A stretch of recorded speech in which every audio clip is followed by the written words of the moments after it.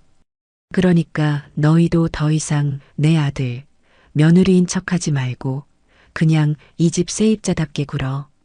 내야 할 돈 제때 내고 지켜야 할 규칙 지키면서 조용히 살아. 그게 싫으면 당장 이 집에서 나가면 되고. 저는 제 말만 하고 전화를 끊어버렸습니다. 속이 부글부글 끓어올랐지만 한편으로는 후련하기도 했어요. 드디어 제 감정을 숨기지 않고 그들에게 할 말을 다 했으니까요. 물론 이것이 그들과의 관계가 돌이킬 수 없는 강을 건넜다는 신호탄이라는 것을 저는 이미 예감하고 있었습니다. 그들은 더 이상 제가 사랑으로 품어야 할 자식들이 아니었어요. 그저 제 재산을 축내고 제 평화를 위협하는 반드시 정리해야 할 문제 세입자일 뿐이었습니다. 관리비 문제로 한바탕 전쟁을 치른 후 집안에는 냉랭한 기운이 감돌았습니다. 아들 내외는 제 집인 3층으로 내려오는 발길을 완전히 끊었고 저와 마주치는 것을 의도적으로 피하는 듯 했어요. 저 또한 그들의 얼굴을 보고 싶지 않았기에 차라리 잘된 일이라고 생각했습니다. 하지만 그들이 저를 피한다고 해서 천장에서 울려 퍼지는 소음까지 사라진 것은 아니었습니다. 오히려 그들은 보복이라도 하듯 이전보다 더욱 기승을 부리며 밤낮을 가리지 않고 소음을 만들어냈죠. 마치 우리가 이렇게 시끄럽게 해도 어쩔 거냐고 제게 시위라도 하는 것 같았습니다. 저는 그들의 유치한 행동에 일일이 대응하는 대신 조용히 제 칼을 갈기 시작했습니다. 그들의 만행을 하나하나 수첩에 기록하고 소음이 심할 때는 녹음도 해두기 시작한 겁니다. 언젠가 이 지긋지긋한 관계를 끝내기 위해 반드시 필요한 과정이라고 생각했어요. 사건이 터진 것은 쌀쌀한 바람이 불던 어느 늦은 가을밤이었습니다. 그날따라 유난히 몸이 으슬으슬하고 피곤해서 저는 평소보다 이른 시간에 잠자리에 들었어요. 막 깊은 잠에 빠져들려던 순간이었습니다. 바로 위 천장에서 와장창 하는 무언가 산산조각 나는 듯한 굉음과 함께 아들 동진이의 악에 바친 고함 소리가 들려왔습니다. 너 미쳤어. 이게 얼마짜리인 줄 알아. 곧이어 며느리 미네의 날카로운 비명소리가 뒤따랐습니다. 저는 자다가 벌떡 일어나 앉았어요. 심장이 미친 듯이 뛰기 시작했죠. 또 부부싸움을 하는 모양이었지만 이번에는 그 강도가 이전과는 차원이 다른 것 같았습니다. 웬만하면 끼어들고 싶지 않았지만 사람의 도리상 그냥 모른 척할 수는 없었어요. 저는 걱정스러운 마음에 서둘러 겉옷을 걸치고 3층 제 집에서 4층으로 올라갔습니다. 4층 현관문은 굳게 닫혀 있었지만 문틈으로 새어나오는 부부의 격렬한 다툼 소리는 복도를 쩌렁쩌렁 울리고 있었어요. 내가 이거 사려고 얼마나 고생했는지 뻔히 알면서 그걸 깨뜨려? 네가 제정신이야? 나도 일부러 그런 거 아니잖아. 당신이 자꾸 비꼬니까 나도 모르게 손에서 놓친 거 아니야. 시끄러워. 너는 대체 제대로 하는 게 뭐야? 집구석에 들어앉아서 살림이나 하는 주제에 아들의 입에서 나온 모진 말에 저는 차마 문을 두드릴 용기가 나지 않았습니다. 자식의 추악한 모습을 마주하는 것이 두려웠기 때문일지도 모르죠. 한참을 망설이다. 결국 저는 아무것도 할 수 없다는 무력감에 발길을 돌렸습니다. 어두운 계단을 터덜터덜 다시 내려가려던 바로 그 순간이었어요. 위층에서 또다시 무언가 쿵 하고 벽에 부딪히는 듯한 둔탁한 소리가 들려왔고 그 소리에 저도 모르게 놀라 발을 헛디디고 말았습니다. 으악! 짧은 비명과 함께 제 몸은 순식간에 균형을 잃고 계단 아래로 굴러떨어졌습니다. 머리를 바닥에 세게 부딪히는 마지막 감각과 함께 제 의식은 깊은 어둠 속으로 까맣게 가라앉았습니다. 얼마나 시간이 흘렀을까요? 희미한 소독약 냄새와 함께 눈을 떴을 때 제 눈에 들어온 것은 낯선 병원의 하얀 천장이었습니다. 머리가 깨질 듯 아팠고 온몸이 욱신거렸어요. 정신이 드세요, 할머니? 옆에 있던 간호사가 저를 보며 물었습니다. 저는 겨우 고개를 끄덕이며 상황을 파악하려 애썼어요. 간호사의 말에 따르면 새벽에 순찰을 돌던 건물 경비원 아저씨가 계단에 쓰러져 있는 저를 발견하고 119에 신고했다고 합니다. 의사는 제게 가벼운 뇌진탕 증세가 있으니 며칠간은 안정을 취하며 경과를 지켜봐야 한다고 말했어요. 저는 그제야 제가 계단에서 굴러떨어졌다는 사실을 기억해냈습니다. 가장 먼저 생각난 것은 아들 동진이었습니다. 아무리 그들이 밉다고 해도 제가 병원에 실려왔다는 사실을 알면 걱정하지 않을까 하는 아주 작은 기대감이 남아 있었나 봅니다. 저는 간호사에게 부탁해 휴대폰을 건네받고 떨리는 손으로 아들의 번호를 눌렀습니다.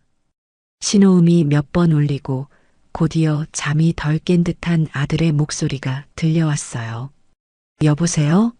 엄마, 이 새벽에 웬일이야? 동진아 나야. 나 지금 병원이다. 어젯밤에 계단에서 넘어져서. 병원? 병원은 왜? 어디 다쳤어? 머리를 좀 다쳤다는데 뇌진탕이라고 하네. 제 말을 들은 아들은 잠시 말이 없었습니다.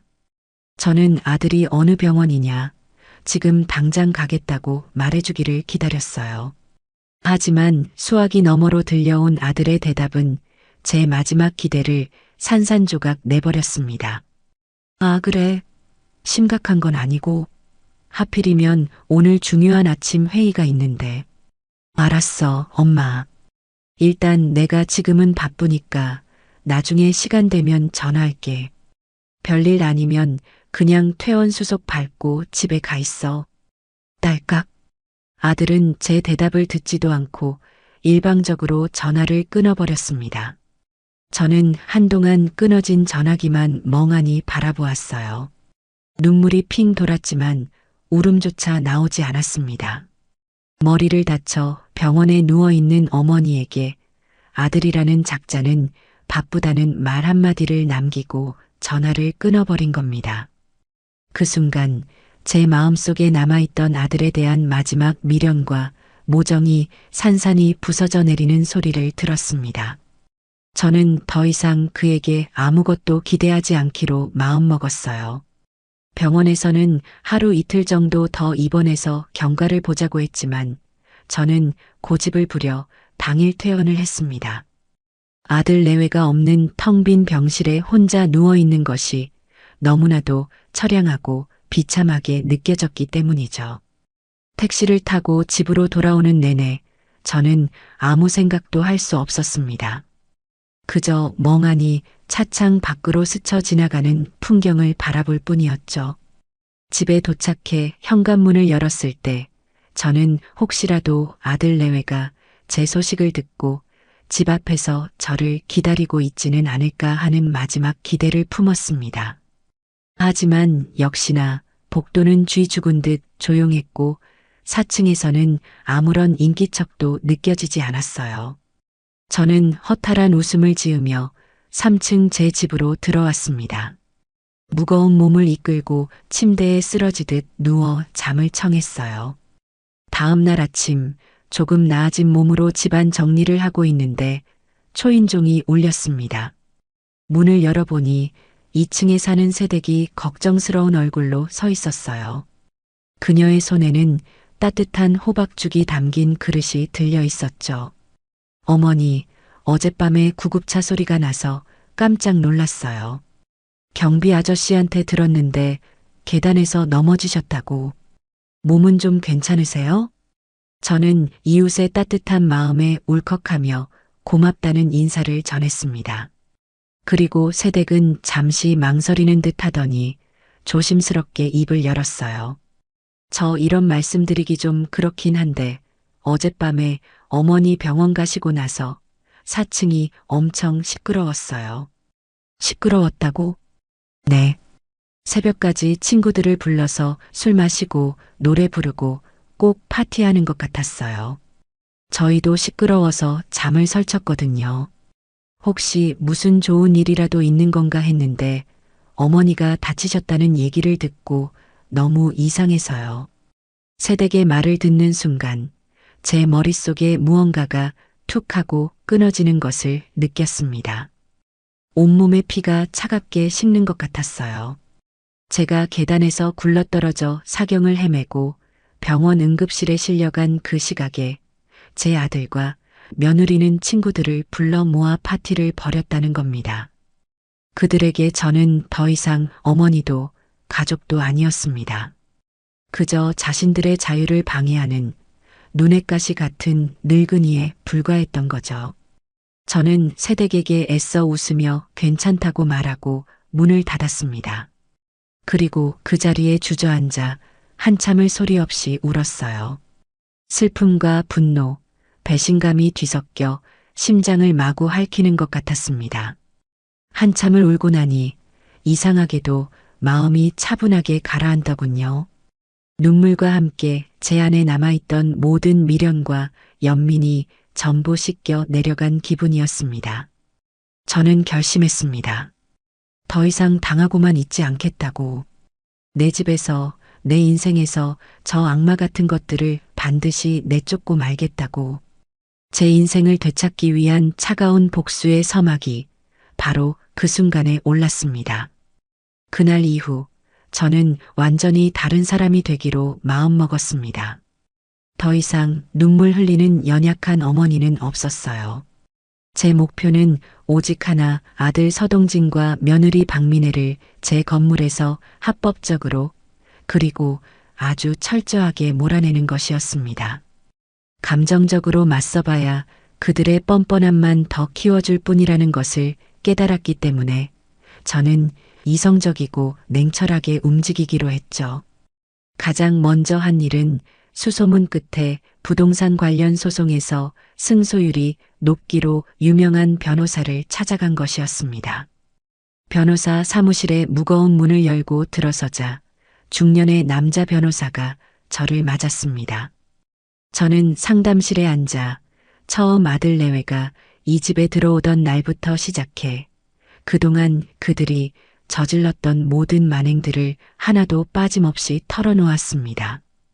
층간소음, 명의도용을 동반한 절도, 폭언, 그리고 결정적으로 제가 쓰러졌던 날 밤의 일까지.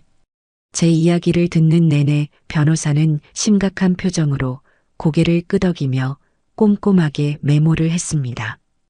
어머님, 그동안 마음고생이 정말 심하셨겠군요. 자식 문제라 더 힘드셨을 겁니다. 변호사의 위로에 잠시 울컥했지만 저는 곧 마음을 다잡고 본론을 물었습니다. 변호사님, 저는 저들을 제 집에서 내보내고 싶습니다. 가능할까요?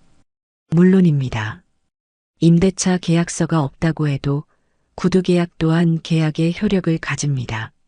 하지만 아드님 내외는 월세나 관리비를 제대로 납부하지 않았고 소음을 유발하는 등 세입자로서의 의무를 다하지 않았습니다. 계약 해지 사유는 충분하고도 남습니다. 다만 법적으로 확실하게 처리하기 위해서는 감정에 호소하기보다 명확한 증거를 수집하는 것이 가장 중요합니다. 변호사는 제게 앞으로 해야 할 일들을 차근차근 설명해 주었습니다. 첫째, 층간소음이 발생할 때마다 날짜와 시간을 기록하고 소음의 정도를 객관적으로 알 수 있도록 동영상이나 녹음 파일로 남겨둘 것. 둘째, 그들과의 대화는 가급적 문자로 남겨 감정적인 발언의 증거를 확보할 것. 셋째, 앞으로 발생하는 모든 금전적인 요구는 단호하게 거절하고 그동안의 피해에 대한 손해배상을 청구할 준비를 할 것. 변호사와의 상담을 마치고 사무실을 나오는 제 발걸음은 그 어느 때보다 가벼웠습니다. 막막하기만 했던 제 싸움에 든든한 무기가 생긴 기분이었죠. 그날부터 저는 변호사의 조언에 따라 치밀하게 움직이기 시작했습니다. 우선 성능 좋은 녹음 기능이 있는 최신형 스마트폰을 새로 구입했습니다. 그리고 위층에서 소음이 발생할 때마다 저는 조용히 녹음 버튼을 눌렀어요. 밤늦게 울리는 러닝머신 소리, 부부싸움을 하며 지르는 고함 소리, 심지어는 저에 대해 험담하는 소리까지 그들의 모든 소음은 제 스마트폰에 차곡차곡 증거로 쌓여갔습니다. 증거를 모으는 것과 동시에 저는 그들에게 최후 통첩을 날리기로 결심했습니다. 더 이상 말로 하는 경고는 통하지 않는다는 것을 알았기 때문에 법적인 효력을 갖는 내용 증명 우편을 보내기로 한 겁니다. 저는 변호사의 자문을 받아 그동안 밀린 관리비와 공과금 전액, 그리고 제 카드를 무단으로 사용한 금액에 즉시 상환을 요구하는 내용의 문서를 작성했습니다. 또한 지속적인 층간소음으로 인해 제가 받은 정신적 피해에 대한 위자료까지 청구 항목에 넣었어요. 마지막으로 지정된 날짜까지 모든 금액을 변제하지 않을 시 즉시 명도소송을 진행할 것이라는 강력한 경고 문구도 잊지 않았습니다. 다음 날 저는 우체국에 찾아가 제가 작성한 내용 증명을 아들과 며느리에게 각각 발송했습니다. 우체국 직원이 내용 증명 서류에 도장을 찍어주는 순간 저는 마치 판사가 판결봉을 내리치는 듯한 쾌감마저 느꼈어요. 이제 주사위는 던져졌습니다. 아니나 다를까 그들이 내용 증명을 받아본 그날 저녁 저희 집은 발칵 뒤집혔습니다. 아들 동진이가 얼굴이 시뻘개진 채로 4층에서 3층으로 뛰어내려와 저희 집 현관문이 부서져라 두드리기 시작했어요. 엄마, 문 열어. 당장 문 열어. 저는 조금도 당황하지 않고 침착하게 현관문을 열었습니다. 문이 열리자마자 아들은 손에 든 내용 증명 서류를 제 얼굴 앞에 흔들며 고함을 질렀어요. 이게 다 뭐야? 엄마, 진짜 미쳤어? 어떻게 아들한테 이런 걸 보낼 수가 있어? 명도소송? 손해배상? 엄마가 우리한테 어떻게 이럴 수가 있냐고. 아들의 분노에 찬 고함 소리에도 저는 눈 하나 깜짝하지 않았습니다. 오히려 그를 차가운 눈으로 똑바로 쳐다보며 말했죠. 나는 네 엄마이기 이전에 이 건물의 주인이다. 너희는 내 건물에 새 들어 사는 세입자고, 세입자가 월세도 안 내고 집주인에게 피해를 끼쳤으면 집주인은 당연히 법적인 조치를 취할 권리가 있는 거야. 세입자? 우리가 언제부터 세입자였어? 그리고 우리가 언제 엄마한테 피해를 줬다고 그래? 피해를 안 줬다고? 너희가 밤낮 없이 쿵쾅거리는 소리 때문에 내가 잠을 설치고 너희가 싸우는 소리에 내가 불안에 떨어야 했던 건 피해가 아니니?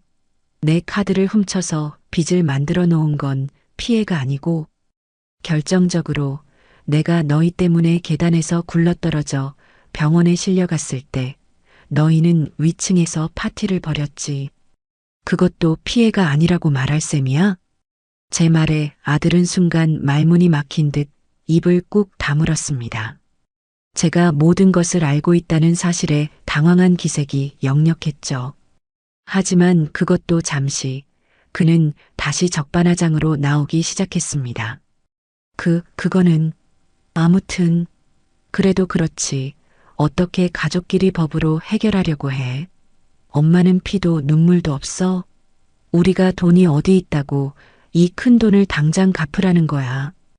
이건 그냥 우리 보고 집에서 나가 죽으라는 소리잖아. 아들은 감정에 호소하며 저를 매정하고 독한 어머니로 몰아가려 했습니다. 예전에 저였다면 아들의 그 눈물 섞인 호소에 또다시 마음이 약해졌을지도 모릅니다. 하지만 이제 저는 더 이상 과거의 제가 아니었어요. 저는 아들을 향해 제 인생에서 가장 차갑고 단호한 목소리로 선언했습니다. 그래, 나가라. 이 집에서. 그리고 나는 더 이상 너희들의 엄마가 아니라 이 집의 건물주일 뿐이다. 그러니 앞으로 나를 엄마라고 부르지 마. 서동진 씨, 박민혜 씨, 두 분은 이제부터 그냥 제 골칫덩어리 세입자일 뿐이니까. 제 입에서 나온 서동진 씨라는 호칭에 아들의 얼굴은 충격과 분노로 일그러졌습니다. 그는 무어라 더 소리치려 했지만 저는 그의 말을 들을 가치도 없다는 듯 그의 눈앞에서 현관문을 소리나게 닫아버렸습니다. 문 너머에서 아들의 욕설과 분노에 찬 고함이 한동안 이어졌지만 저는 더 이상 신경 쓰지 않았어요. 길고 길었던 악연의 고리를 드디어 제 손으로 끊어내기 시작한 겁니다. 제가 보낸 내용 증명이라는 법의 무게가 실린 서류 한 장은 그들의 오만방자한 성벽에 균열을 내기에 충분했던 모양입니다. 세입자라는 차가운 호칭과 함께 날아든 금전적 압박은 그동안 저를 얕잡아 보던 아들 내외에게 현실의 냉혹함을 뼈저리게 느끼게 해주었겠죠. 며칠 동안 4층은 이상할 정도로 조용했습니다. 밤마다 제 머리를 짓누르던 러닝머신 소리도 집이 떠나가라 싸우던 고함 소리도 들리지 않았어요. 마치 텅 빈 집처럼 고요했습니다. 하지만 저는 그 고요함이 폭풍전야와 같다는 것을, 그들이 이대로 순순히 꼬리를 내리고 물러날 위인들이 아니라는 것을 잘 알고 있었습니다. 아니나 다를까 그들의 반격은 제가 전혀 예상치 못한 아주 가증스럽고 역겨운 방식으로 시작되었습니다. 주말 오후 한가롭게 거실 소파에 앉아 책을 읽고 있는데 초인종이 울렸습니다. 인터폰 화면에 나타난 얼굴은 다름 아닌 며느리 미네였어요. 그런데 그 모습이 평소와는 사뭇 달랐습니다. 화장기 하나 없는 얼굴은 퉁퉁 부어 있었고 눈가는 금방이라도 눈물을 쏟을 것처럼 붉게 물들어 있었죠. 손에는 제 키만한 고급 과일이 가득 담긴 커다란 바구니가 들려 있었습니다. 저는 잠시 망설였지만 또 무슨 꿍꿍이인지 확인해야겠다는 생각에 현관문을 열어주었습니다. 문이 열리자마자 며느리는 제 앞에 다고 무릎을 꿇었습니다. 어머님, 제가 정말 죽을 죄를 지었어요. 잘못했어요, 어머님. 그러고는 바닥에 이마를 찌울 듯 엎드려 서럽게 울기 시작했어요. 저는 어이가 없어서 말문이 막혔습니다. 며칠 전까지만 해도 제게 치사하다며 악을 쓰던 사람과 동일 인물이 맞나 싶을 정도였죠. 저는 팔짱을 낀 채 차가운 시선으로 그녀의 저급한 연기를 내려다보았습니다. 일어나거라. 이런다고 해서 달라질 건 아무것도 없으니. 아니에요, 어머님. 제발 용서해 주세요. 저희가 정말 생각이 짧았어요. 어머님 마음이 얼마나 아프셨을지 생각도 못하고 저희 편하자고 어머님께 못된 짓만 했어요. 정말 죄송해요. 며느리는 고개를 들고 눈물 콧물로 범벅이 된 얼굴로 제게 애원했습니다. 그 모습이 어찌나 처량하고 애처롭던지 예전의 저였다면 분명 마음이 흔들렸을 겁니다. 하지만 이미 너무 많은 상처를 받은 제 마음은 시베리아의 동토처럼 차갑게 얼어붙어 있었어요. 저는 그녀의 눈물 뒤에 숨겨진 계산적인 속내를 꿰뚫어 보고 있었습니다. 그래서 그 사과가 진심이라는 걸 뭘로 증명할 건데? 네가 들고 온 그 과일 바구니 하나로 그동안 너희가 저지른 모든 잘못이 용서될 거라고 생각하는 거니? 그런 게 아니에요. 저희 이제부터 정말 잘할게요. 어머님 말씀대로 조용히 지내고 관리비도 꼬박꼬박 잘 낼게요. 어머님이 시키시는 건 뭐든지 다 할게요. 제발 저희를 내쫓지만 말아주세요. 네. 저희 정말 이 집에서 쫓겨나면 갈 곳이 없단 말이에요. 그녀는 제 바짓가랑이라도 붙잡을 기세로 매달렸습니다. 하지만 저는 조금도 흔들리지 않았어요. 미네야, 사람은 고쳐 쓰는 게 아니라고 하더구나. 특히 너희 같은 경우는 더더욱. 너희는 이미 나에게 신뢰를 잃었어. 내가 너희를 어떻게 믿고 다시 받아주겠니? 며칠 뒤에 또 어머님, 저희가 생각이 짧았어요 하면서 똑같은 짓을 반복할 텐데. 아니에요. 절대 안 그럴게요. 저희 정말 반성하고 있어요. 동진 씨도 지금 자기 잘못을 뉘우치고 방에서 울고 있어요. 어머님께 너무 죄송해서 얼굴도 못 들겠다고요. 저는 코웃음을 쳤습니다. 제 아들놈이 어떤 인간인지 저는 잘 알았죠. 반성은커녕 아마 방구석에 처박혀서 또 무슨 꼼수를 부릴지 머리를 굴리고 있을 게 뻔했습니다. 됐고, 이제 그만 돌아가라. 나는 너희의 그 악어의 눈물에 속아줄 마음이 조금도 없으니까. 내용 증명에 적힌 대로 약속된 날짜까지 집을 비우지 않으면 나는 예정대로 소송을 진행할 거다. 저는 단호하게 말하고 문을 닫으려 했습니다. 그러자 다급해진 며느리가 마지막 카드를 꺼내 들었어요. 그녀는 갑자기 품속에서 무언가를 주섬주섬 꺼내 들었습니다. 그것은 바로 두 줄이 선명하게 그어진 임신 테스트기였습니다. 어머님, 사실은 드릴 말씀이 있어요. 저 임신했어요. 저는 순간 할 말을 잃고 그녀를 쳐다보았습니다. 임신이라니. 전혀 예상치 못한 이야기였죠. 며느리는 제 표정을 살피며 마치 승리라도 한 듯한 미묘한 미소를 지으며 말을 이어갔습니다. 얼마 전에 알았어요. 병원에서도 확인했고요. 8주 차래요. 어머님, 이제 곧 할머니가 되시는 거예요. 그런데 어떻게 뱃속의 손주를 길바닥에 나앉게 하실 수 있으세요? 제발 저희를 불쌍히 여겨서라도 한 번만 더 기회를 주세요. 이 아이를 위해서라도 저희 정말 착실하게 살게요.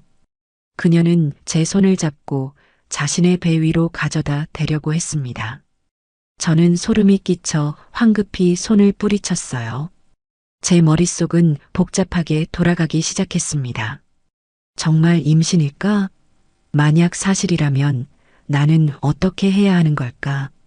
뱃속의 아이는 아무 죄가 없는데 며느리는 제 마음이 흔들리는 것을 눈치챘는지 더욱 애절하게 매달렸습니다. 어머님, 제발이요. 이 아이에게도 따뜻한 보금자리가 필요하잖아요. 저희가 잘못한 건 100번, 1000번이라도 빌게요. 하지만 이 아이만큼은 어머님의 첫 손주만큼은 지켜주셔야죠. 그 순간 아들 동진이가 방에서 나왔습니다. 그는 마치 약속이라도 한 듯 눈가가 벌개진 채로 제 앞에 서서 고개를 푹 숙였어요. 엄마 죄송해요. 제가 다 잘못했어요. 미네랑 뱃속의 아기를 봐서라도 제발 저희를 용서해 주세요. 제가 앞으로 정말 잘할게요. 엄마 속 썩이는 일 절대 없을 거예요. 두 사람이 쌍으로 제 앞에서 벌이는 심파극을 보고 있자니 역겨움이 치밀어 올랐습니다. 하지만 저는 애써 냉정을 유지했어요. 그리고 그들의 연기에 허를 찌르는 질문을 던졌습니다. 그래, 임신 8주 차라고? 그럼 산모 수첩은 있겠구나. 어느 병원에 다니는데? 내가 내일이라도 당장 같이 가봐야겠다. 내 첫 손주인데 의사 선생님 얼굴도 뵙고 앞으로 어떻게 몸 관리를 해야 하는지 얘기도 좀 들어봐야지. 제 말에 아들 내외의 얼굴이 순간 미세하게 굳어지는 것을 저는 놓치지 않았습니다. 며느리는 잠시 당황한 듯 눈동자를 굴리더니 이내 억지 미소를 지으며 둘러댔어요. 아, 그게 아직 병원은 정기적으로 다니는 곳은 없고요. 그냥 집 근처 작은 산부인과에서 확인만 했어요. 산모 수첩도 그래서 아직 곧 큰 병원으로 옮겨서 제대로 검사받으려고요. 그래, 그럼 마침 잘 됐네. 내가 아는 유명한 산부인과 병원이 있으니 내일 당장 예약해서 같이 가보자. 첫 임신인데 아무 데서나 진료받을 수는 없지. 저는 일부러 더 집요하게 파고들었습니다. 그러자 며느리의 얼굴에서 핏기가 가시는 것이 보였어요. 아들놈은 옆에서 안절부절 못하며 제 눈치를 살피기 바빴고요. 그들의 어설픈 반응을 보니 저는 확신할 수 있었습니다. 이 임신은 전부 새빨간 거짓말이라는 것을. 그들은 제 동정심을 유발하고 어떻게든 이 집에 눌러앉기 위해 손주라는 마지막 패를 꺼내 든 것뿐이었습니다. 저는 그들을 향해 싸늘하게 웃어 보였습니다. 너희 정말 대단하구나. 어떻게 그런 소중한 생명을 가지고 거짓말을 할 생각을 하니? 너희의 그 더러운 목적을 위해서라면 있지도 않은 아기까지 만들어낼 수 있는 거구나. 어머님, 무슨 말씀을 그렇게 하세요? 저희가 왜 거짓말을 해요? 정말 임신 맞다니까요. 며느리가 발끈하며 소리쳤지만 이미 그녀의 목소리는 심하게 떨리고 있었습니다. 됐다. 더 이상 너희의 그 역겨운 연극을 보고 싶지 않구나. 설령 네 말이 사실이라고 해도 달라질 건 없어. 그런 거짓말쟁이 부모 밑에서 태어날 아이가 불쌍할 뿐이지. 나는 너희 같은 것들에게 내 소중한 손주를 맡길 생각이 추호도 없다. 그러니 그만하고 돌아가. 그리고 명심해. 너희가 어떤 수작을 부려도 내 결심은 절대 바뀌지 않을 테니. 저는 그들의 면전에 대고 선언하듯 말한 뒤 현관문을 쾅 닫아버렸습니다. 문 너머에서 분하고 억울하다는 듯한 며느리의 울음소리가 들려왔지만 제 마음은 오히려 평온했어요. 그들의 마지막 발악을 제 눈으로 직접 확인하고 나니 이제는 정말로 그들에게 어떤 미련도 남지 않았기 때문입니다. 그들은 이미 인간이기를 포기한 구제불능의 존재들이었습니다. 그리고 저는 그런 그들을 제 인생에서 완전히 도려내기 위한 다음 단계를 준비해야 했습니다. 가짜 임신 소동이 벌어진 후 저는 그들의 거짓말을 만천하에 드러낼 결정적인 증거를 잡아야겠다고 마음먹었습니다. 그들이 뱃속의 아이를 방패 삼아 계속해서 저를 괴롭힐 것이 불 보듯 뻔했기 때문이죠. 저는 변호사에게 연락해 상황을 설명했고 변호사는 통신비밀보호법에 저촉되지 않는 선에서 그들의 대화를 합법적으로 녹취할 방법을 찾아보라고 조언했습니다. 하지만 남의 집에 도청장치를 설치할 수도 없는 노릇이고 막막하기만 했죠. 그런데 하늘이 도운 것일까요? 기회는 아주 우연한 순간에 찾아왔습니다. 그날은 유난히 날씨가 좋은 오후였습니다. 저는 3층 제 집 베란다에 내놓은 화초에 물을 주고 있었어요. 저희 집 베란다는 바로 위층인 4층 베란다와 맞닿아 있는 구조라 창문을 열면 위층의 소리가 제법 잘 들리곤 했습니다. 무심코 화분에 물을 주는데 마침 4층 베란다 창문이 활짝 열려 있었고 그곳에서 며느리 미네가 누군가와 통화하는 목소리가 들려왔습니다. 저도 모르게 하던 일을 멈추고 귀를 기울였습니다. 나야. 잘 지내? 응, 그럭저럭. 아직 그 집에서 버티고 있어. 며느리는 친구와 통화를 하는 듯 했습니다. 저는 조용히 스마트폰을 꺼내 녹음 버튼을 눌렀어요. 시어머니? 말도 마. 진짜 보통 아니야. 독해도 그렇게 독한 여자는 처음 본다니까. 우리가 그렇게 빌었는데도 눈 하나 깜짝 안 해. 내용 증명까지 보냈다니까 말이 돼? 잠시 친구의 말을 듣는 듯하던 며느리가 이내 뭐가 그리 재미있는지 킥킥거리며 웃기 시작했습니다. 임신? 그거. 에이, 당연히 굴하지. 내가 미쳤어? 서동진 같은 놈 애를 갖게. 그냥 인터넷에서 본 대로 임신 테스트기에다 매직으로 한 줄 더 그은 거야. 그랬더니 표정이 아주 볼만하더라니까. 저는 녹음되고 있는 스마트폰을 쥔 손을 부들부들 떨어야 했습니다.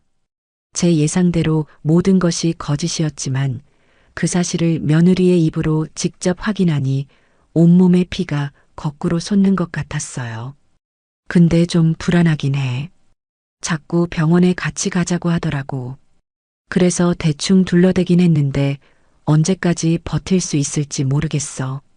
그래도 이걸로 한두 달은 더 버틸 수 있겠지?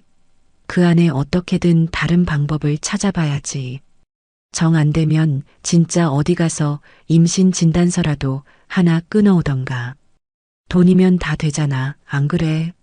며느리의 대담하고 뻔뻔한 목소리를 들으며 저는 분노를 넘어선 깊은 환멸을 느꼈습니다.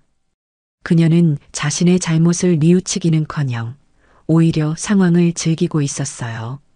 저는 조용히 녹음 종료 버튼을 누르고 그 파일을 결정적 증거일이라는 이름으로 저장했습니다.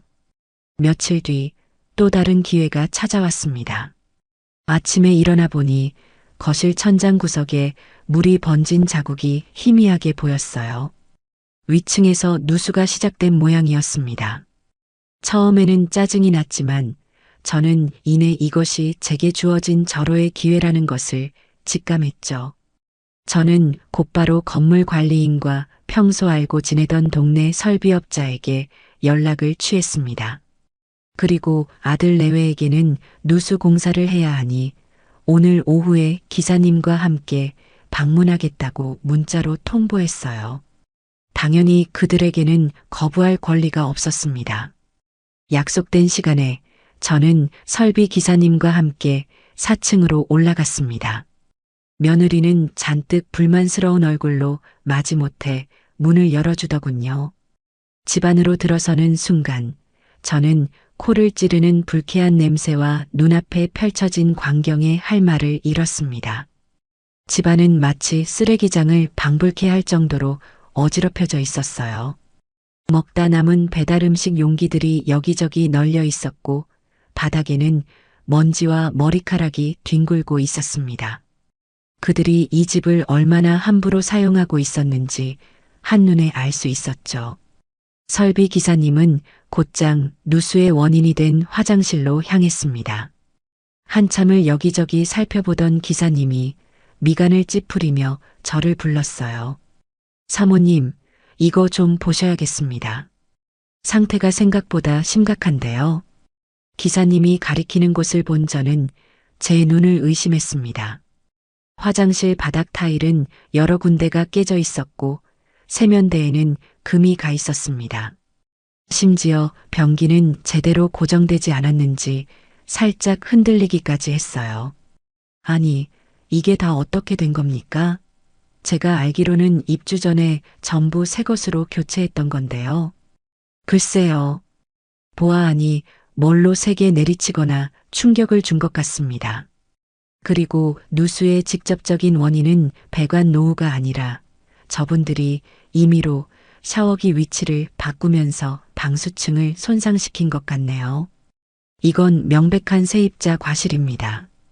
저는 말문이 막혔습니다. 설비 기사님이 집안을 둘러보며 추가로 지적한 문제점들은 더욱 가관이었어요. 거실과 안방 사이의 가벽은 허락도 없이 철거되어 있었고 그 때문에 천장 일부가 살짝 내려앉아 있었습니다. 벽지 곳곳에는 정체를 알 수 없는 얼룩과 낙서가 가득했고 붙박이장 문짝 하나는 경첩이 부서진 채 위태롭게 달려 있었죠. 그들은 제 집을 자신들의 소유인 양 마음대로 부수고 망가뜨리고 있었던 겁니다. 저는 조용히 스마트폰을 꺼내 그 모든 파손의 흔적들을 하나도 빠짐없이 사진으로 찍기 시작했습니다. 찰칵, 찰칵하는 셔터 소리가 울릴 때마다 며느리의 얼굴은 점점 더 하얗게 질려갔어요. 어머님, 지금 뭐 하시는 거예요? 뭐 하긴. 증거 수집하는 중이다. 너희가 내 집을 이렇게 망가뜨려 놨으니 당연히 원상복구를 해야지. 수리비가 만만치 않게 나오겠구나. 물론 이 모든 비용은 너희가 이 집에서 나갈 때 보증금 대신 정산하게 될 거다. 저는 일부러 보증금이라는 말을 꺼냈습니다.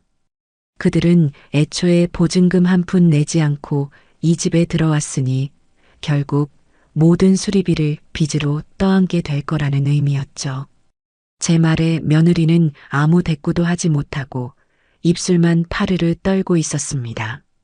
저는 기사님께 상세한 피해 내역과 수리 견적서를 요청하고 그날 찍은 수십 장의 사진들을 결정적 증거위로 저장했습니다. 그리고 마침내 이 모든 싸움에 종지부를 찍을 마지막 퍼즐 조각을 손에 넣게 되었습니다.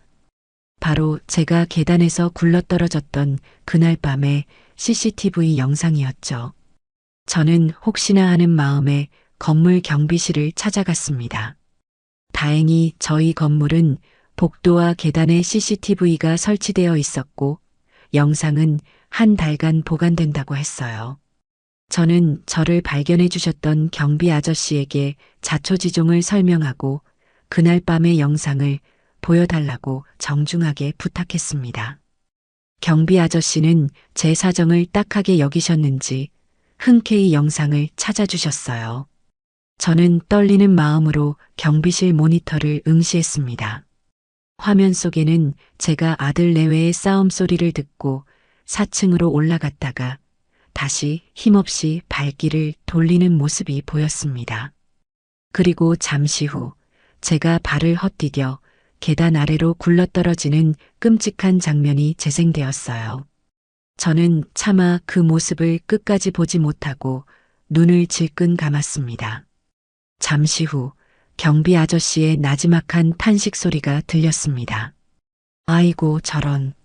제가 다시 눈을 떴을 때 화면에는 믿을 수 없는 광경이 펼쳐지고 있었습니다.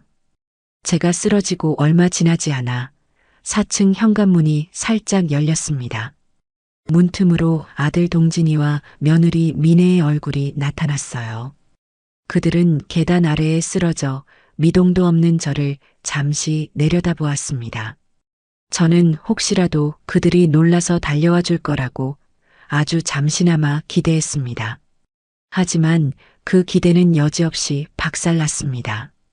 영상 속에서 아들이 며느리에게 뭐라고 작게 속삭이는 소리가 녹음되어 있었어요. 아씨, 귀찮게 됐네. 괜히 우리랑 엮이면 골치 아파지니까 그냥 못 본 척하고 들어가자. 며느리는 아무 말 없이 고개를 끄덕였습니다. 그리고 두 사람은 마치 길가에 쓰러진 돌멩이를 본 것처럼 아무런 감정 없는 얼굴로 문을 닫고 집 안으로 다시 들어가 버렸습니다. 그들에게는 피를 흘리며 쓰러져 있는 어머니에 대한 걱정이나 연민은 조금도 없었어요. 오직 자신들에게 닥칠지 모를 귀찮음만이 존재할 뿐이었습니다. 저는 온몸에서 힘이 빠져나가는 것을 느끼며 의자에 주저앉았습니다. 눈물조차 나오지 않았어요. 그저 깊이를 알 수 없는 거대한 배신감이 제 심장을 통째로 집어삼키는 것 같았습니다. 경비 아저씨는 제 어깨를 두드리며 함께 분노해 주셨어요. 저는 아저씨에게 부탁해 그 영상 파일을 제 USB에 복사했습니다. 그것이 바로 그들의 인간성을 완전히 말살시켜버린 결정적 증거삼이었습니다. 이제 모든 준비는 끝났습니다. 저는 제 손에 들린 3가지의 결정적인 증거들을 가지고 그들을 심판대에 세울 일만 남았습니다. 모든 증거를 손에 쥔 저는 더 이상 시간을 끌 필요가 없다고 판단했습니다. 그날 저녁 저는 아들 내외에게 내일 저녁 7시 3층으로 내려오너라. 너희와 할 이야기가 있다는 짧은 메시지를 보냈습니다. 그들에게는 거부권이 없다는 것을 알았기에 답장을 기다리지도 않았어요. 저는 마지막 결전을 앞둔 장수처럼 차분하고 냉철하게 마음을 다잡았습니다. 다음 날 저녁 7시 정각 초인종이 울렸습니다. 문을 열자 잔뜩 긴장한 표정의 아들 동진이와 여전히 억울하다는 듯 입을 삐죽 내민 며느리 미네가 서 있었습니다. 저는 아무 말 없이 고갯짓으로 그들을 거실로 안내했습니다. 거실 테이블 위에는 제 노트북과 스마트폰, 그리고 어제 받은 설비 견적서가 놓여 있었죠. 앉아라. 제 나지막한 말에 2사람은 마지못해 소파에 앉았습니다. 저는 그들 맞은편 의자에 앉아 잠시 동안 그들의 얼굴을 말없이 쳐다보았습니다. 그들은 제 시선을 피하며 불안한 듯 꼼지락거렸어요. 너희를 오늘 이 자리에 부른 이유는 너희에게 마지막 선택의 기회를 주기 위해서다. 제 말에 아들 동진이가 의아하다는 듯 고개를 들었습니다. 선택의 기회요? 그게 무슨 말씀이세요? 말 그대로다. 너희 발로 이 집에서 곱게 나갈 것인지 아니면 아주 처참하고 비참하게 쫓겨날 것인지 너희가 직접 선택하라는 뜻이야. 며느리 미네가 제 말에 발끈하며 끼어들었습니다. 어머님 말씀을 왜 그렇게 하세요? 저희가 뭘 그렇게 잘못했다고 처참하게 쫓겨나요? 그리고 저는 임신 중이라고 말씀드렸잖아요. 저는 며느리의 뻔뻔한 얼굴을 보며 코웃음을 쳤습니다. 그래, 마침 잘 됐구나. 그럼 첫 번째 증거부터 확인해 볼까?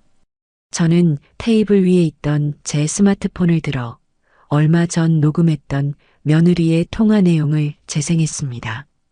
스피커를 통해 며느리가 친구와 낄낄거리며 가짜 임신 계획을 자랑하는 목소리가 거실 전체에 선명하게 울려 퍼졌습니다. 에이, 당연히 굴하지. 내가 미쳤어? 서동진 같은 놈 애를 갖게. 그냥 인터넷에서 본 대로 임신 테스트기에다 매직으로 한 줄 더 그은 거야. 녹음 파일이 재생되는 동안 며느리의 얼굴은 하얗게 질리다 못해 새파랗게 변해갔습니다. 아들 동진이는 믿을 수 없다는 표정으로 며느리와 스마트폰을 번갈아 쳐다보았어요. 녹음이 끝나자 거실에는 무거운 침묵이 흘렀습니다. 자, 박민혜. 이제 네 입으로 직접 말해보거라. 네 뱃속에 있다는 내 소중한 첫손주는 대체 어디에 있는 거니?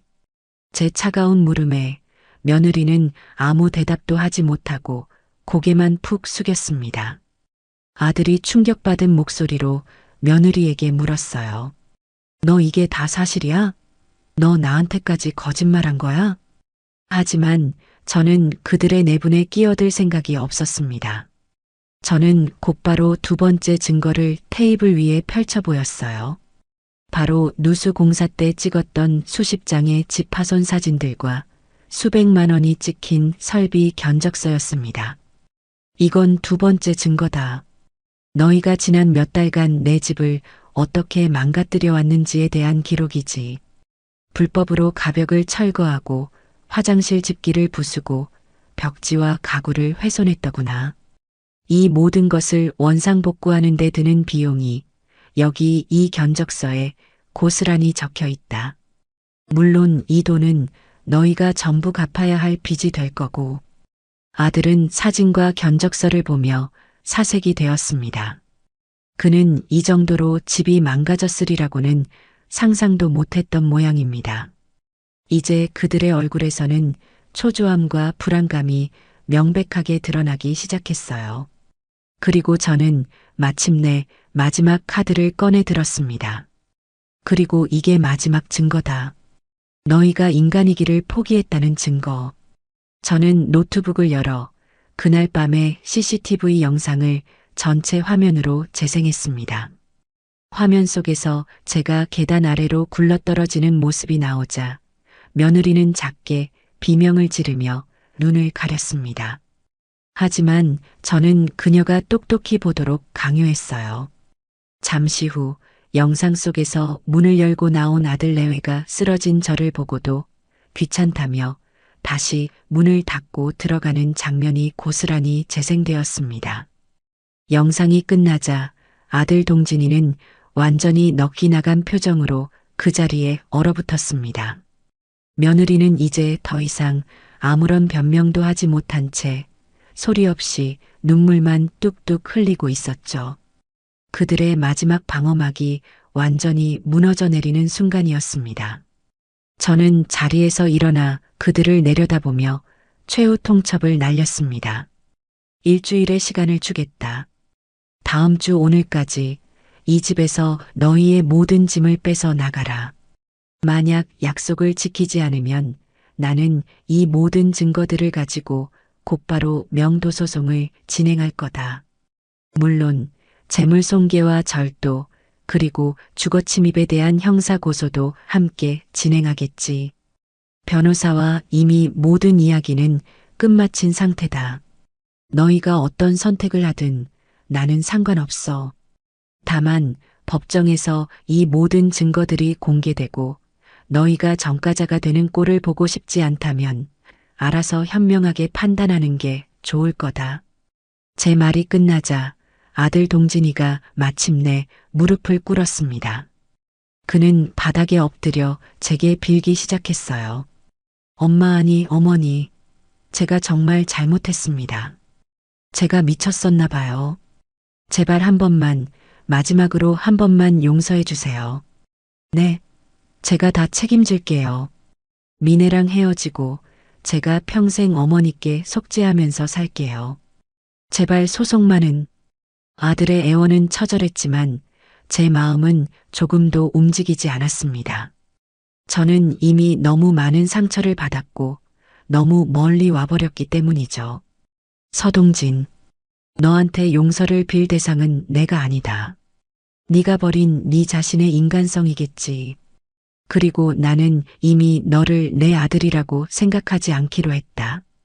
그러니 더 이상 나를 어머니라고 부르지 마라. 저는 차갑게 말을 뱉고 돌아섰습니다. 더 이상 그들의 얼굴을 마주하고 싶지 않았어요. 선택은 너희의 몫이다. 그럼 이제 그만 나가보거라. 내 집에서. 제 마지막 말에 아들 레웨는 더 이상 아무 말도 하지 못하고 망연자실한 표정으로 자리에서 일어났습니다.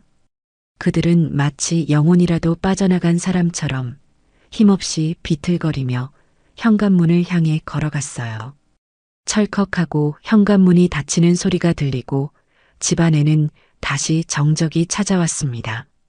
저는 한동안 그 자리에 서서 길고 길었던 싸움의 끝을 실감했습니다.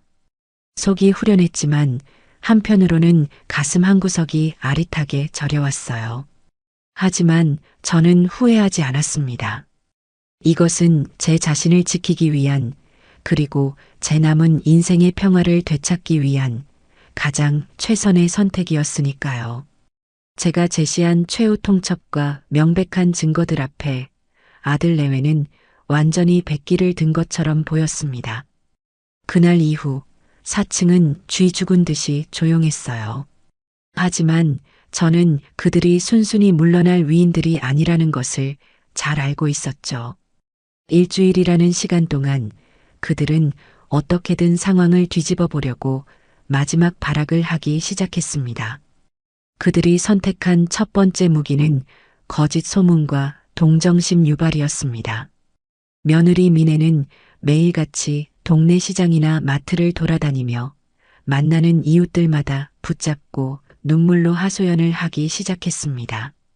제가 평생 모은 재산을 독차지하려고 이제 막 임신해서 몸도 가누기 힘든 며느리와 하나뿐인 아들을 길바닥으로 내쫓으려는 악독한 시어머니라는 것이 소문이 주된 내용이었죠. 심지어 제가 쓰러졌던 날의 일까지 교묘하게 왜곡해서 마치 자신이 저를 극진히 간호했지만 제가 그것도 모르고 배은망덕하게 군다는 식으로 이야기를 꾸며냈습니다. 며칠 뒤 2층에 사는 새댁이 걱정스러운 얼굴로 저를 찾아왔습니다. 혹시 무슨 일 있으세요? 요즘 동네에 상한 소문이 돌아서요. 어머님이 돈 때문에 아들 며느리 두 분을 내쫓으려 한다고 임신한 몸으로 갈 곳도 없다고 울면서 이야기하고 다니더라고요. 저는 쓴웃음을 지으며 고개를 저었습니다. 걱정해줘서 고마워요, 새댁. 하지만 그거 다 거짓말이에요. 곧이곧대로 믿는 사람은 없으니 너무 신경 쓰지 말아요. 네, 저도 물론 믿지 않아요. 그동안 사칭 때문에 저희까지 얼마나 시끄러웠는데요. 다들 알게 모르게 쉬쉬하고 있었지만 사층 사람들 행동이 비상식적이라는 건 동네 사람들 대부분이 알고 있어요.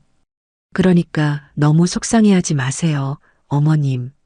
새댁의 따뜻한 위로에 저는 진심으로 고마움을 느꼈습니다.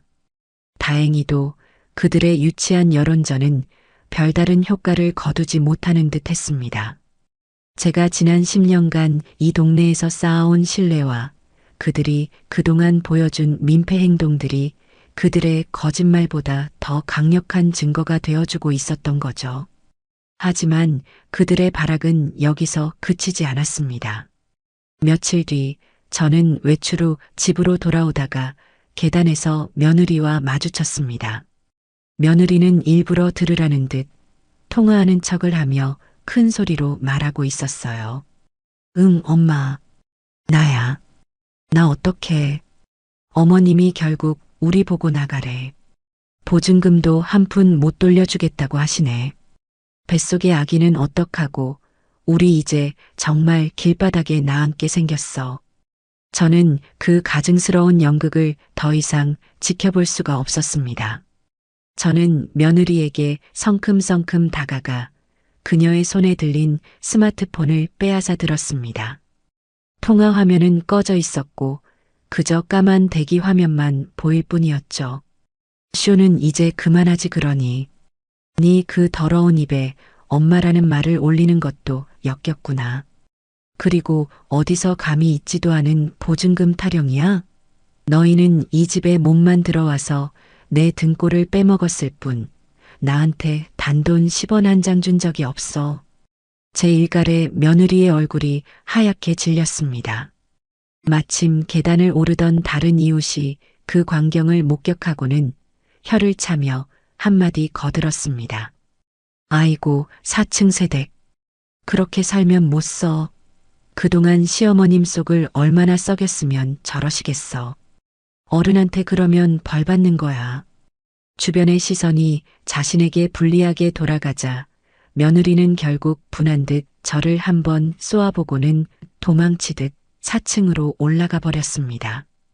그들의 첫 번째 작전은 그렇게 완벽한 실패로 끝이 났습니다. 약속한 일주일이 거의 다 되어가던 날 밤이었습니다.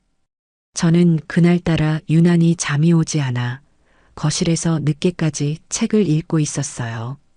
그런데 아래층에서 아주 희미하지만 무언가 달그락거리는 소리가 들려왔습니다. 처음에는 고양이가 지나가는 소리인가 싶었지만 소리는 제 집 현관문 쪽에서 들려오고 있었죠. 저는 순간 온몸의 신경이 곤두서는 것을 느꼈습니다. 저는 조용히 소파에서 일어나 소리가 나지 않도록 발 뒤꿈치를 들고 현관 쪽으로 다가갔습니다. 그리고 현관문 보조키 구멍을 통해 밖을 내다보았어요. 복도에는 아무도 없었습니다. 잘못 들었나 싶어 다시 거실로 돌아가려던 순간 이번에는 제 집안 서재 쪽에서 아주 작은 마찰음이 들려왔습니다. 심장이 쿵 하고 내려앉았어요. 도둑인가 하는 생각과 함께 등줄기로 식은땀이 흘렀습니다. 저는 주방으로 가 가장 크고 묵직한 프라이팬을 손에 쥐었습니다. 그리고 숨을 죽인 채 서재 문 쪽으로 천천히 다가갔어요. 문은 살짝 열려 있었고 그 틈으로 희미한 스마트폰 불빛이 새어나오고 있었습니다. 누군가 스마트폰 불빛의 의지에 무언가를 찾고 있는 것이 틀림없었어요. 저는 심호흡을 한번 하고 문을 활짝 열어젖히며 소리쳤습니다. 누구야? 그 순간 제 눈에 들어온 것은 제 책상 앞에서 노트북을 뒤지고 있던 며느리 미네의 모습이었습니다. 그녀는 제 고함 소리에 화들짝 놀라 비명을 지르며 뒤로 나자빠졌어요. 그녀의 손에는 제 노트북과 그 옆에 놓아두었던 USB가 들려 있었습니다. 네가 어떻게 이 시간에 우리 집에 들어왔어? 저는 너무나도 황당하고 기가 막혀서 소리쳤습니다. 며느리는 겁에 질린 표정으로 저를 보며 뒷걸음질 쳤어요. 그게 어머님 오해예요. 저는 그냥 오해야? 남의 집에 몰래 들어와서 내 물건을 훔치려던 게 오해라고? 너 정말 끝까지 가는구나. 내가 너희에게 마지막 자비를 베풀려고 했던 걸 네 발로 걷어차는구나. 며느리는 그제야 상황 파악이 된 듯 손에 들고 있던 노트북과 USB를 바닥에 던지고 제게 달려들어 매달렸습니다. 어머님 잘못했어요. 제가 잠시 미쳤었나 봐요. 제발 한 번만 용서해 주세요. 경찰에만 신고하지 말아주세요. 네. 그녀는 제 다리를 붙잡고 애원했지만 저는 이미 마음을 정한 뒤였습니다. 이것은 단순한 절도가 아니었어요. 저를 협박할 증거를 인멸하기 위한 명백한 범죄 행위였습니다. 더 이상 용서란 있을 수 없었죠. 저는 그녀를 뿌리치고 곧장 스마트폰을 들어 112 버튼을 눌렀습니다. 여보세요? 경찰서죠? 저희 집에 도둑이 들었어요. 네, 지금 제가 붙잡고 있습니다. 주소는 제가 경찰에 신고하는 것을 본 며느리의 얼굴은 완전히 잿빛으로 변해버렸습니다. 그녀는 그 자리에 주저앉아 이제는 정말로 서럽게 울기 시작했어요. 하지만 그 눈물은 제 마음을 조금도 움직이지 못했습니다. 얼마 지나지 않아 저희 집 초인종이 울리고 2명의 경찰관이 집 안으로 들어왔습니다. 저는 경찰관들에게 자초지종을 설명했고 며느리는 아무 말도 하지 못한 채 고개만 숙이고 있었죠. 그때 소란을 듣고 아들 동진이가 헐레벌떡 4층에서 뛰어내려왔습니다. 자신의 아내가 경찰관들 사이에 둘러싸여 있는 모습을 본 아들의 얼굴은 사색이 되었어요. 엄마, 이게 다 어떻게 된 거야? 엄마, 미네한테 왜 이래? 나한테 물을 게 아니라 네 아내한테 물어봐야지. 남의 집에 몰래 들어와서 도둑질을 하려던 이유가 뭔지. 경찰관 한 명이 아들에게 상황을 설명해 주자 아들은 그 자리에 주저앉아 머리를 감싸쥐었습니다. 모든 것이 끝났다는 것을 그도 이제는 깨달은 모양이었습니다. 결국 며느리는 절도, 미수 및 주거침입 혐의로 경찰관들의 손에 이끌려 경찰서로 연행되었습니다. 아들은 망연자실한 표정으로 그 뒷모습을 바라보다가 이내 제 앞에 와서 무릎을 꿇었어요. 어머니, 제가 다 잘못했습니다. 제발 미네 좀 선처해 주세요. 합의해 주세요, 어머니. 네. 저는 무릎 꿇은 아들을 그 어떤 감정도 담지 않은 눈으로 차갑게 내려다보았습니다. 선처? 아베, 이제 와서 그런 말이 나온다는 게 우습구나. 너희는 내가 베푼 마지막 기회마저 걷어차 버렸다. 이제 모든 것은 법의 심판에 맡길 뿐이야. 그리고 너도 명심해라. 내일 아침까지 이 집에서 너희들의 모든 짐을 빼지 않으면 너 역시 무단 점거 및 퇴거 불응으로 함께 고소할 테니. 제 단호한 선언에 아들은 더 이상 아무 말도 하지 못하고 그저 흐느끼기만 했습니다. 그들의 마지막 발악은 결국 스스로를 파멸로 이끄는 가장 어리석은 수가 되어버렸습니다. 그날 밤 며느리가 경찰서로 연행되면서 길고 길었던 전쟁은 사실상 종결되었습니다. 아들은 밤이 새도록 제게 전화를 걸어 합의해 달라고 애원했지만 저는 묵묵부답으로 일관했어요. 날이 밝자마자 아들은 변호사를 통해 오늘 중으로 반드시 집을 비우고 모든 피해를 보상하겠으니 아내에 대한 고소만은 제발 취하해 달라는 내용의 합의서를 보내왔습니다. 저는 변호사와 상의 끝에 모든 짐을 빼고 집을 원상복구시키는 것을 확인한 뒤에 고소 취하를 고려해 보겠다는 조건부 답을 보냈죠. 그날 아침부터 4층은 그야말로 아수라장이었습니다. 이삿짐 센터 직원들이 쉴 새 없이 드나들었고 가구가 끌리고 물건이 부딪히는 소리가 온 집안을 울렸습니다. 저는 그 소리를 들으며 제 몸에서 악성 종양을 떼어내는 수술을 받는 듯한 기분을 느꼈습니다. 아프고 고통스럽지만 반드시 겪어야만 하는 과정이었죠. 오후가 되어 짐이 거의 다 빠져나갔다는 연락을 받고 저는 미리 연락해둔 인테리어 업체 사장님과 청소 전문업체 팀장님 그리고 변호사와 함께 4층으로 올라갔습니다. 문을 열고 집 안으로 들어서는 순간 저희는 모두 할 말을 잃고 말았습니다.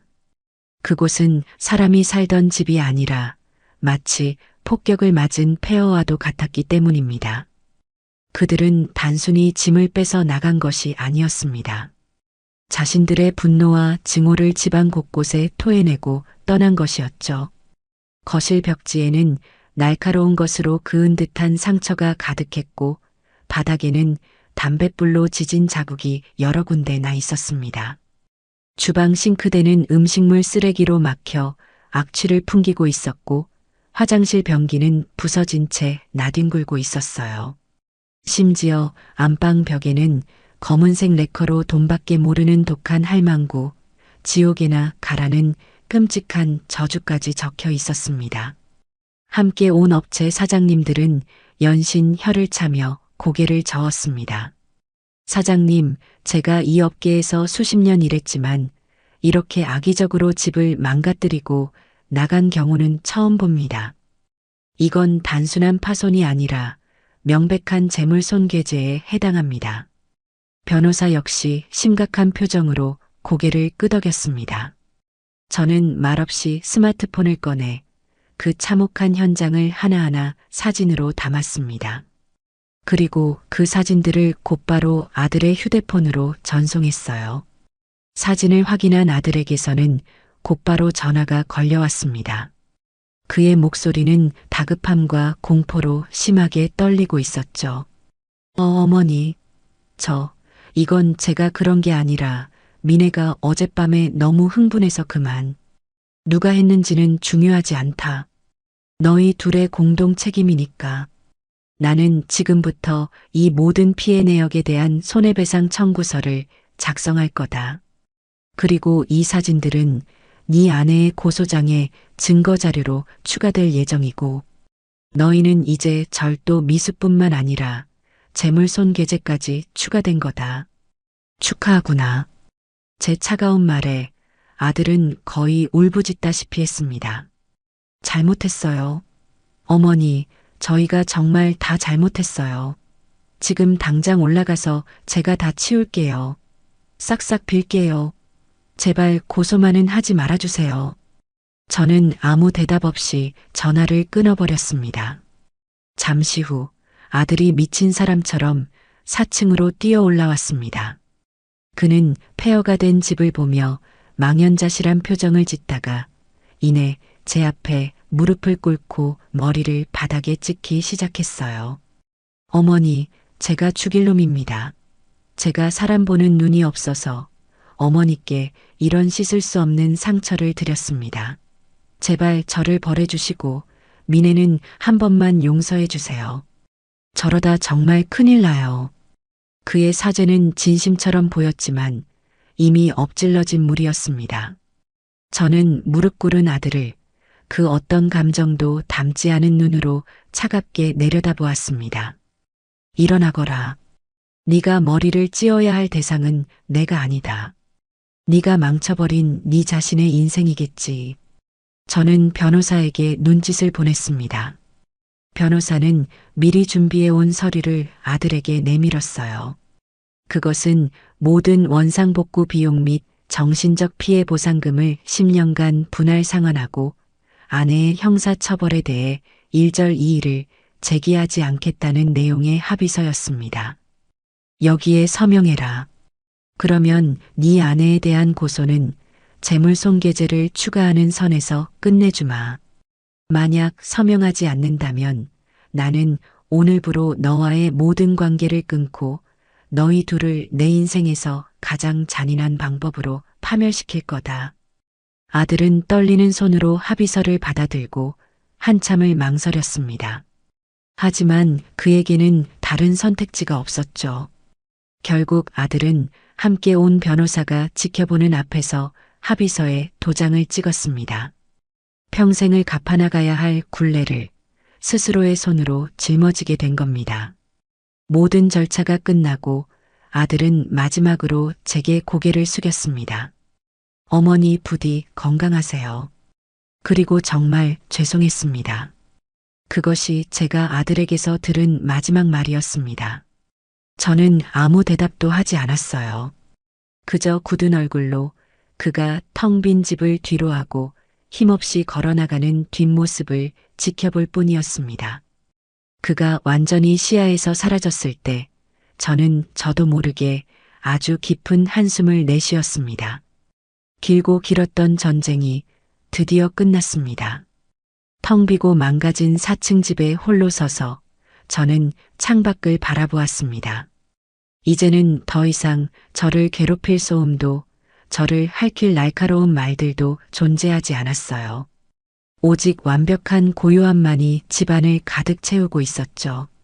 그 고요함 속에서 저는 비로소 제가 제 삶의 온전한 주인이 되었음을 실감했습니다. 아들 내외가 핥히고 간 상처는 생각보다 깊고 추악했습니다. 4층 집은 그들의 증오와 악의로 가득 찬 거대한 쓰레기 더미나 마찬가지였죠. 저는 그날부터 제 인생의 대청소를 시작했습니다. 청소 및 인테리어 업체 직원들은 며칠에 걸쳐 집안의 모든 쓰레기를 치워내고 망가진 것들을 뜯어냈습니다. 그들이 남긴 저주의 낙서가 적힌 벽지가 뜯겨져 나갈 때 제 마음속에 박혀있던 응어리도 함께 떨어져 나가는 듯한 후련함을 느꼈어요. 한바탕 철거 작업이 끝나고 본격적인 인테리어 공사가 시작되었습니다. 저는 이번 공사에 제 남은 열정을 모두 쏟아부었습니다. 이전의 칙칙하고 어두운 색감 대신 따뜻한 아이보리색과 밝은 우드톤을 사용해 집안 전체를 화사하게 꾸몄습니다. 햇빛이 잘 들도록 창문도 더 크고 넓은 것으로 교체했죠. 망가졌던 화장실은 호텔처럼 고급스럽고 깨끗한 공간으로 다시 태어났고, 엉망이었던 주방은 요리하는 즐거움을 느낄 수 있는 실용적이고 아름다운 공간으로 바뀌었습니다. 공사가 진행되는 동안 저는 매일 현장에 나와 일하시는 분들을 챙기고 집이 변해가는 모습을 지켜보았습니다. 그것은 단순한 공사가 아니었어요. 저에게는 상처 입은 제 자신을 치유하고 새로운 삶을 준비하는 과정과도 같았습니다. 먼지와 소음 속에서 저는 오히려 마음의 평화를 찾아가고 있었죠. 한 달 뒤 모든 공사가 끝나고 4층 집은 예전의 모습을 전혀 찾아볼 수 없을 정도로 완벽하게 새로운 공간으로 탈바꿈했습니다. 저는 깨끗하고 환하게 변한 집을 둘러보며 깊은 만족감과 함께 벅차오르는 감정을 느꼈습니다. 이제 이 아름다운 공간을 좋은 인연으로 채울 일만 남았다고 생각했죠. 저는 부동산에 집을 내놓으며 이전보다 훨씬 더 까다로운 조건들을 내걸었습니다. 단순히 돈을 많이 주는 세입자가 아니라 제가 만든 이 소중한 공간을 아껴주고 이웃과 더불어 살아갈 줄 아는 선하고 예의 바른 사람을 찾고 싶었기 때문입니다. 몇몇 사람들이 집을 보러 왔지만 제 마음에 꼭 드는 사람은 나타나지 않았어요. 저는 조급해하지 않고 느긋하게 기다리기로 했습니다. 그러던 어느 날 부동산에서 연락이 왔습니다. 결혼을 앞둔 젊은 예비부부가 집을 보고 싶어 한다는 것이었죠. 약속된 시간에 만난 그들은 제가 상상했던 것 이상으로 예의 바르고 선한 인상을 가진 젊은이들이었습니다. 그들은 집을 둘러보는 내내 감탄을 연발했고 제가 제시한 까다로운 조건들을 하나하나 꼼꼼히 읽어보더니 오히려 이렇게 규칙이 명확해서 더 믿음이 가고 좋네요라며 환하게 웃었습니다. 그들과 대화를 나누면서 저는 이 사람들이라면 믿고 제 집을 맡길 수 있겠다는 확신이 들었습니다. 계약을 마친 뒤 그들은 제게 작은 화분 하나를 선물하며 말했어요. 어르신, 저희의 첫 시작을 이렇게 좋은 집에서 할 수 있게 해주셔서 정말 감사합니다. 이 화초처럼 저희도 여기서 예쁘고 건강하게 잘 살겠습니다. 앞으로 잘 부탁드립니다. 그들의 진심 어린 감사 인사에 저는 오랜만에 가슴 따뜻해지는 것을 느꼈습니다. 며칠 뒤 그들은 조용하고 신속하게 이사를 마쳤습니다. 그리고 그날 저녁 저를 찾아와 직접 만들었다며 따뜻한 저녁 식사를 대접해 주었죠. 소박하지만 정성이 가득 담긴 음식을 함께 나누며 저는 이 집에서 제가 그토록 원했던 사람 사는 온기를 비로소 느낄 수 있었습니다. 새로운 세입자가 들어온 후 제 삶은 거짓말처럼 평화로워졌습니다. 위층에서는 그 어떤 소음도 들려오지 않았어요. 대신 가끔씩 들려오는 그들의 행복한 웃음소리가 제 마음을 기분 좋게 간지렸습니다. 그들은 복도에서 저와 마주칠 때마다 항상 먼저 다가와 밝게 인사를 건넸고 명절이나 특별한 날이면 작은 선물과 함께 제 안부를 묻곤 했습니다. 그들과의 관계는 집주인과 세입자를 넘어 서로를 존중하고 아껴주는 좋은 이웃 혹은 따뜻한 가족과도 같았습니다. 어느 화창한 주말 오후 저는 베란다에 앉아 새로 이사온 부부가 선물해준 화초에 물을 주고 있었습니다. 파릇파릇하게 돋아나는 새잎을 보며 제 인생도 저 새잎처럼 다시금 생기를 되찾았다는 생각에 저절로 미소가 지어졌죠. 그때 위층에서 잔잔하고 아름다운 피아노 소리가 들려왔습니다. 새댁이 취미로 피아노를 친다는 이야기는 들었지만 실제로 그 연주를 듣는 것은 처음이었습니다. 그녀의 연주는 소음이 아니라 제 고요한 오후를 더욱 풍요롭게 만들어주는 아름다운 선율이었어요. 저는 눈을 감고 그 음악을 감상했습니다. 따스한 햇살, 기분 좋은 바람, 아름다운 피아노 선율, 그리고 그 무엇에도 방해받지 않는 온전한 평화. 저는 제가 그토록 바라던 모든 것을 마침내 손에 넣었습니다. 아들 내외의 소식은 더 이상 들려오지 않았습니다.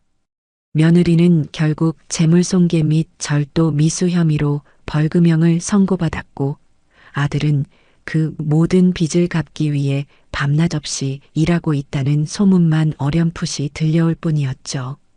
하지만 그들의 삶이 어떻게 되든 이제 저와는 아무런 상관이 없는 일이었습니다. 그들은 스스로의 선택으로 제 인생에서 완벽하게 삭제되었으니까요. 저는 더없이 맑고 높은 가을 하늘을 바라보며 아주 오랜만에 진심으로 행복한 미소를 지었습니다. 바람결에 묻어나는 풀냄새가 길고 아팠던 시간의 마지막 페이지를 부드럽게 넘겨주는 것만 같았어요. 제 손으로 자식과의 연을 끊어내는 것은 제 살점을 도려내는 것보다 더한 고통이었습니다. 결코 원하지 않았던 길이었고 걷는 내내 수없이 망설이고 무너졌죠. 하지만 결국 상처투성이인 나 자신을 외면하지 않고 끝까지 지켜내는 것이 제가 제게 해줄 수 있는 마지막이자 가장 큰 사랑이었습니다. 저는 조용히 눈을 감고 이 모든 풍파를 견뎌낸 제 자신에게 나지막이 속삭였습니다. 이예숙, 정말 고생 많았어. 그리고 이 평화를 온전히 누릴 자격이 너에게는 충분히 있어.